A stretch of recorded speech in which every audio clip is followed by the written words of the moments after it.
And I want to call out as we're moving through the prototyping phase that you're learning the core tenets of sustainable behavior change, which is an approach that I've worked for years in, especially through my work at Kerbo.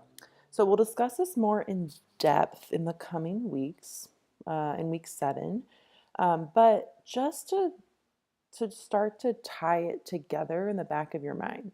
So, with sustainable behavior change, our goal is to gradually, over time, and not overnight, build a new behavior and work towards our goals. So, the smaller changes that we make each week gradually lead to very big and impactful changes. For example, if you're trying to eat healthier and manage your weight, you start slowly incorporating more fruits and vegetables and fewer processed foods in your diet, in your everyday eating, and then coupled with mindful eating.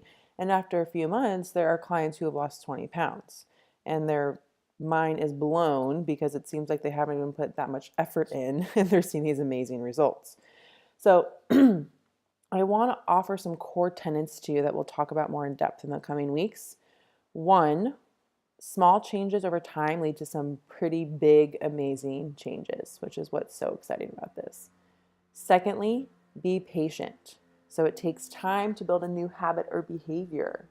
It's not going to happen overnight. It can take weeks, months for it to settle in.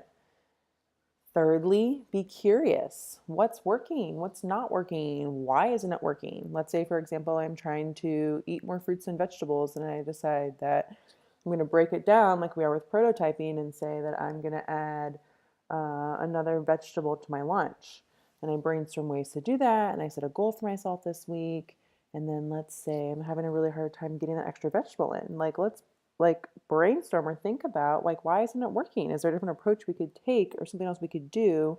And it's like, oh well, hey, I'm not really adding an extra vegetable to my shopping list, and I make my lunch every day, so I don't really have another vegetable to add to my lunch.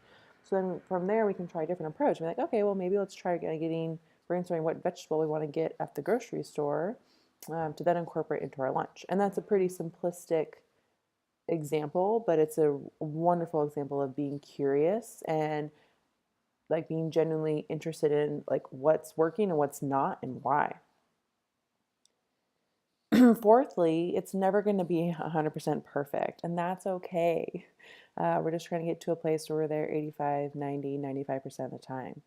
And then lastly, how are you going to stay accountable? So in setting these like week over week goals, when we look at our prototyping and as we take a deeper dive into sustainable behavior change next week, how are you holding yourself accountable to continue to progress and work towards your goals?